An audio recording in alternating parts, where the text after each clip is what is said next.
નમસ્કાર મિત્રો, મારી યુટ્યુબ ચેનલમાં તમારું હાર્દિક સ્વાગત છે. આજે આપણે વાત કરવાના છીએ 3 બાળકીની માતા અને યમના દેવદૂત સાથેની ઘટના. ઈશ્વરથી મોટું કોઈ નથી આ દુનિયામાં. મિત્રો, પ્રાચીન સમયની વાત છે. એકવાર મૃત્યુના દેવતા યમરાજે પોતાના દૂતને ધરતી પર એક સ્ત્રી મરણ પામી હતી. તે સ્ત્રીનો જીવ લેવા માટે મોકલ્યો. યમરાજની આજ્ઞાનું પાલન કરીને તે દૂત ધરતી પર આવ્યો અને તે પેલી સ્ત્રીના ઘરે જાય છે. પરંતુ જેવો જ તે દૂત તે સ્ત્રીના ઘરે પહોંચે છે તો ચકિત થઈ જાય છે અને તેની આંખોમાંથી આંસુ આવવા લાગે છે. કારણ કે મરણ થયેલી સ્ત્રીની આજુબાજુ 3 નાની નાની બાળકીઓ હતી, જેમાંથી એક બાળકી સ્તનપાન કરી રહી હતી, જ્યારે બીજી બાળકી જોર જોરથી રડી રહી હતી અને ત્રીજી બાળકી એ રોતા રોતા ઊંઘી ગઈ હતી. તે ત્રણેય બાળકીઓની આંખોમાંથી લગાતાર આંસુ વહેતા હતા. આંસુડાની ધારા વહેતી હતી. પોતાની માતા સિવાય 3 બાળકીઓનું કોઈ પણ ન હતું. તેમના પિતાજી પણ પહેલા જ મરણ પામ્યા હતા અને હવે એમની મા પણ મરણ પામી હતી. આ દ્રશ્ય જોઈને જીવ લેવા આવેલા દૂતની આંખોમાંથી પણ આંસુ આવવા લાગ્યા અને તે દૂત વિચારવા લાગ્યો કે જો હું આ સ્ત્રીનો જીવ લઈ જઈશ તો આ નાની નાની બાળકીઓનું શું થશે, અને જો હું આ સ્ત્રીનો જીવ નહીં લઈને જાઉં તો યમરાજ મને દંડ આપશે. પરંતુ તે દૂતથી તે 3 બાળકીઓનું દુઃખ જોવાયું નહીં. તેથી તે સ્ત્રીનો જીવ લીધા વગર જ યમલોકમાં પાછો ચાલ્યો ગયો અને યમલોકમાં જઈને યમરાજને કહેવા લાગ્યો કે હે મહારાજ, મને માફ કરો, હું એ સ્ત્રીનો જીવ નથી લાવ્યો. દૂતની વાત સાંભળીને યમરાજને તે દૂત પર ખૂબ જ ગુસ્સો આવ્યો. ત્યારે તે દૂત યમરાજને કહેવા લાગ્યો કે મહારાજ, કદાચ તમે તે સ્ત્રીના ઘરનું દ્રશ્ય જોયું નહીં હોય. જો તમે મારી જગ્યાએ હોત તો કદાચ તમે પણ તે સ્ત્રીનો જીવ લીધા વગર જ અહીંયા આવ્યા હોત. કારણ કે તે સ્ત્રીની નાની નાની 3 બાળકીઓ છે અને 3 બાળકીઓ જોરથી બાળકીઓ એ સ્તનપાન કરી રહી હતી અને રડી રહી હતી. તેમાંથી એક તે 3 બાળકીઓની સંભાળ રાખનારું હવે કોઈ પણ નથી. હવે તમે મને કહો મહારાજ કે આવું દ્રશ્ય જોઈને હું કેવી રીતે સ્ત્રીનો જીવ લઈને આવું? મહારાજ, એ કરુણ દ્રશ્ય જોઈને મને તે સ્ત્રીનો જીવ લેવાનું મન ન થયું અને હું ખાલી હાથે તમારી પાસે આવ્યો. મહારાજ, જો હું એ સ્ત્રીનો જીવ લઈને આવ્યો હોત તો એ 3 બાળકીઓ અનાથ થઈ જાત. તે બાળકીઓની સંભાળ પછી એ કોણ રાખત? મહારાજ, એવું ન બની શકે કે આપણે તે સ્ત્રીને થોડો સમય આપીએ જેથી તે બાળકીઓનું પાલન પોષણ થાય અને તેઓ અનાથ થવાથી બચી જાય. આ સાંભળીને યમરાજ હસવા લાગ્યા અને તે દૂતને કહેવા લાગ્યા કે કદાચ તું વધારે સમજદાર થઈ ગયો છે અને તું પરમાત્માથી પણ મહાન થઈ ગયો છે, જેની ઈચ્છાથી જીવન મળે છે અને જેની ઈચ્છાથી મૃત્યુ મળે છે. એમ કહીને યમરાજે તે દૂતને કહ્યું કે સારું, તું મને ખાતરી આપ કે હું એ સ્ત્રીનો જીવ નહીં લઉં. તો શું તે સ્ત્રીના બધા દુઃખો સમાપ્ત થઈ જશે? જ્યારે તે દૂતે યમરાજને કહ્યું કે હા મહારાજ, જ્યારે તમે તે સ્ત્રીનો જીવ નહીં લો તો તે સ્ત્રી જીવિત રહેશે અને તે બાળકોનું સારી રીતે પાલન પોષણ કરશે અને ફરીથી એ તેમના જીવનમાં ક્યારેય દુઃખ નહીં આવે. આ સાંભળીને યમરાજ ફરીથી હસવા લાગ્યા અને દૂતને કહેવા લાગ્યા કે તે સ્ત્રીનો જીવ ન લાવીને એક મોટું પાપ કર્યું છે અને તેની તને સજા મળશે. અને સજા એ છે કે તારે ધરતી પર જવું પડશે અને તું ધરતી પરથી ત્યાં સુધી પાછો નહીં આવી શકે જ્યાં સુધી તને તારી મૂર્ખતા પર 3 વખત હસવું ના આવે. અને જ્યારે તું તારી મૂર્ખતા પર 3 વખત હસીશ ત્યારે તને પાછા યમલોકમાં આવવા મળશે. યમરાજની વાત સાંભળીને દૂત ચકિત થઈ ગયો અને મનમાં વિચારવા લાગ્યો કે મેં ક્યાં પાપ કર્યું છે? મેં તો બસ એ બાળકીઓનું સારું જ કર્યું છે. એમ વિચારીને તે દૂત યમરાજની વાત સ્વીકારી લે છે. કારણ કે તે દૂતને પોતાના પર પૂરો વિશ્વાસ હતો કે તે સાચો છે અને મેં કોઈ મૂર્ખતા નથી કરી, તો પછી હું મારી મૂર્ખતા પર શા માટે હસું? અને પછી તે દૂત યમરાજના કહેવા પ્રમાણે ધરતી પર ચાલ્યો જાય છે. ત્યારે ધરતી પર ખૂબ જ ઠંડી હતી. ઠંડીના કારણે તે દૂત ધ્રુજવા લાગે છે. ઠંડી સહન ન થતી અને તે સડકના એક કિનારે બેઠા બેઠા ધ્રુજે છે. ત્યારે અચાનક ત્યાંથી એક મોચી પસાર થાય છે. તે પોતાના બાળકો અને પત્ની માટે ઠંડીમાં રક્ષણ આપતા એક કપડાં લેવા બજારમાં જઈ રહ્યો હતો. ત્યારે જ તે મોચી સડક કિનારે બેઠી રહેલા દૂતને જુએ છે. તેની પાસે ઓઢવા માટે એક પણ વસ્ત્ર ન હતું અને તે ધ્રુજતો હતો. તે દૂતની આવી દશા જોઈને પેલા મોચીએ પોતાના બાળકો અને પત્નીના કપડાને બદલે એ દૂત માટે ઠંડીમાં રક્ષણ આપે તેવા કપડાં લીધા અને તે મોચી દૂત પાસે ગયો અને તે દૂતને કહેવા લાગ્યો કે ભાઈ, તારી પાસે ઠંડીમાં પહેરવા માટે કપડાં કે ઓઢવા માટે પણ કંઈ નથી, તો હું તારા માટે આ કપડાં લાવ્યો છું, તે તું પહેરી લે, નહીતર આવી ઠંડીમાં તું મરી જઈશ. મોચીની આ વાત સાંભળીને દેવદૂતે મોચીને કહ્યું કે મારે ઘર કે પરિવાર કાંઈ નથી અને રહેવા માટે કોઈ વ્યવસ્થા પણ નથી. આવી ભયાનક ઠંડીમાં હું ક્યાં રહીશ? ત્યારે મોચીએ કહ્યું કે ભાઈ, તું ચિંતા ન કર અને તું મારી સાથે મારા ઘરે ચાલ. તું મારી સાથે મારા ઘરમાં રહી શકે છે, પરંતુ ભાઈ, મારી એક વાત હંમેશા યાદ રાખજે કે હું મારી પત્ની અને મારા બાળકોને ઠંડીમાં પહેરવા માટે કપડાં લઈ જવા માટે પૈસા લાવ્યો હતો, પરંતુ તે પૈસામાંથી મેં તારા માટે કપડાં લઈ લીધા અને હું તને મારા ઘરે પણ લઈ જાઉં છું. તેથી મારી પત્ની આ બધું જોઈને ખૂબ જ ગુસ્સે થશે અને અપશબ્દો પણ કહેશે, પરંતુ તું ચિંતા ન કરતો, થોડા દિવસોમાં બધું ઠીક થઈ જશે. એવું કહીને તે મોચી દૂતને લઈને પોતાના ઘરે ગયો. પરંતુ એક વાત અદ્ભુત હતી કે ના તો એ મોચીને ખબર હતી કે તે જેને પોતાના ઘરે લઈ જાય છે તે એક દેવદૂત છે, અને ના તો એ મોચીની પત્નીને ખબર હતી કે તેના પતિ જેને ઘરે લઈને આવ્યા છે તે એક દેવદૂત છે, જેના આગમનથી ઘરમાં ખુશીઓ આવી જશે. દેવદૂતને જોઈને મોચીની પત્નીએ કહ્યું કે તમે આ કોને લઈને આવ્યા છો અને તમે કપડાં કેમ નથી લાવ્યા?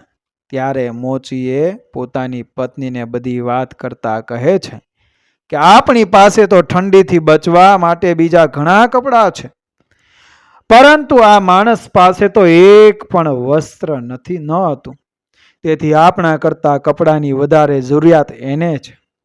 જો મેં એની મદદ ના કરી હોત તો એ આ ઠંડીના કારણે મરી ગયો હોત. અને આ માણસ પાસે ઘર પણ નથી, તેથી હું તેને મારી સાથે આપણા ઘરે લઈ આવ્યો છું. ત્યારે મોચીની પત્નીએ મોચીને કહ્યું કે આપણે ધર્મશાળા ખોલી છે કે તમે ગમે તેને ઘરમાં લઈને આવો છો? આપણા ઘરમાં જ ખાવા માટે કેટલી મુશ્કેલી પડે છે, તેમાં તમે આ ભિખારીને પણ એ આપણા ઘરે લઈ આવ્યા? મોચીની પત્નીએ મોચીને ખૂબ જ અપશબ્દો કહ્યા. આ બધું પહેલો દેવદૂત સાંભળી રહ્યો હતો અને આ જ તે દેવદૂત પહેલી વાર પોતાની મૂર્ખતા પર હસે છે.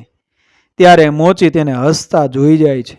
ત્યારે મોચી તે દેવદૂતને કહે છે કે કેમ ભાઈ, તું શા માટે હસે છે? ત્યારે તે દેવદૂત મોચીને કહ્યું કે જ્યાં હું 3 વખત હસીશ એના પછી હું તને કહીશ કે હું કેમ હસું છું. એના પહેલા હું તને કંઈ પણ ના બતાવી શકું. દેવદૂત પહેલી વાર એટલા માટે હસ્યો હતો કારણ કે મોચીની પત્નીએ જોઈ શકતી નહોતી કે તેના ઘેર એક દેવદૂત આવ્યો છે, જેના આગમનથી ઘરમાં ખુશીઓ આવી જશે. પરંતુ મોચીની પત્નીની પણ કાંઈ ભૂલ નથી, કારણ કે માણસ કેટલા દૂર સુધી જોઈ શકે? મોચીની પત્ની ને તો બસ પોતાના બાળકોના કપડાં ન આવ્યા એને લઈને ચિંતા હતી. એટલે કે જે એની પાસે નથી તેને લઈને એ ચિંતિત હતી. પરંતુ દેવદૂતના રૂપમાં જે એને મળ્યું હતું એ તે જોઈ શકતી ન હતી. એટલા માટે મોચીની પત્નીની મૂર્ખતા પર દેવદૂત હસે છે. જે કપડાં એની પાસે નથી એને લઈને મોચીની પત્ની દુઃખી અને ચિંતિત થાય છે. અને જે એની પાસે જ છે દેવદૂત એની એને કોઈ કદર નથી. ઘરમાં ખુશી ચાલીને આવી છે અને મોચીની પત્નીને કપડાની પડી છે. મિત્રો, જીવનમાં પણ દરેક માણસ સાથે આવું થતું હોય છે. જે વસ્તુ આપણી પાસે નથી કે જે વસ્તુ આપણા પાસેથી જતી રહી છે એને લઈને આપણે દુઃખી અને ચિંતિત રહીએ છીએ. પરંતુ જે આપણી પાસે છે તેની આપણે કદર કરતા નથી, તેને આપણે જોઈ શકતા નથી. જે વીતી ગયું તેને આપણે પાછું લાવી શકતા નથી. એટલા માટે મિત્રો, પાછળની વાતો યાદ કરીને જો આપણે બેઠા રહીશું તો આપણે જીવનમાં એ આગળ કેવી રીતે જઈ શકશું? મોચીના ઘરમાં રહેતા દૂતે 10 દિવસમાં મોચીનું કામ શીખી લીધું અને તે પણ સારા સારા ચપ્પલ બનાવવા લાગ્યો. અને જોત જોતામાં એ દેવદૂતના ચપ્પલ ખૂબ પ્રસિદ્ધ થઈ ગયા. દૂર દૂરથી માણસો તેને બનાવેલા એ ચપ્પલ ખરીદવા આવતા. તેના કારણે મોચીના ઘરની દશા બદલાઈ ગઈ અને જોત જોતામાં મોચીના ઘરમાં એટલા બધા પૈસા આવવા લાગ્યા કે મોચી રાજા મહારાજોની જેમ જીવન જીવવા લાગ્યો. 1 વર્ષની અંદર આજુબાજુના તમામ રાજ્યોમાં એ વાત ફેલાઈ ગઈ કે મોચીને ત્યાં ખૂબ જ સારા ચપ્પલ બનાવવામાં આવે છે અને એની જેવા ચપ્પલ કોઈ પણ બનાવી શકતું નથી. તેથી આજુબાજુના જે પણ રાજાઓ હતા તે બધાના ચપ્પલ એ મોચી પાસે આવવા લાગ્યા. જેથી મોચીના ઘરમાં તો પૈસાનો વરસાદ થવા લાગ્યો. પરંતુ એક દિવસ બાજુના રાજ્યમાંથી એક સેનાપતિ મોચીના ઘરે આવ્યો અને મોચીને કહેવા લાગ્યો કે આ ગામડું ખૂબ જ કિંમતી છે. આ ચામડું ખૂબ જ કિંમતી છે. આ ચામડામાંથી તારે અમારા રાજા માટે મોજડી બનાવવાની છે, ચપ્પલ નહીં. પરંતુ ધ્યાન રાખજે, કોઈ પણ ભૂલ ન થાય. અને આ લે નમૂનો, બિલકુલ આવી જ મોજડી બનાવજે. અને ખાસ ધ્યાન રાખજે કે મોજડી જ બનાવવાની છે, ચપ્પલ નહીં. તે રાજ્યની એક પ્રથા હતી કે જ્યારે પણ કોઈ વ્યક્તિ મરી જાય એ પછી રાજા હોય કે રાજ્યનો કોઈ પણ વ્યક્તિ હોય ત્યારે તેની સાથે ચામડાના નવા બનાવાયેલા ચપ્પલ મૂકવામાં આવતા અને પછી જ તેનો અગ્નિ સંસ્કાર કરવામાં આવતો. સેનાપતિના ગયા પછી મોચીએ દેવદૂતને કહ્યું કે આ ચામડામાંથી એક ખૂબ સુંદર મોજડી બનાવવાની છે. યાદ રાખજે, રાજાનો આદેશ છે કે આ કિંમતી ચામડામાંથી ચપ્પલ નહીં પરંતુ મોજડી જ બનાવવાની છે. ધ્યાન રાખજે, કોઈ ભૂલ ન થાય, નહીતર આપણે મોટી મુસીબતમાં ફસાઈ જઈશું. મોચી દ્વારા આટલું બધું કહેવા છતાં પણ તે દેવદૂતે તે કિંમતી ચામડામાંથી એ મોજડી બનાવવાના બદલે ચપ્પલ જ બનાવ્યા.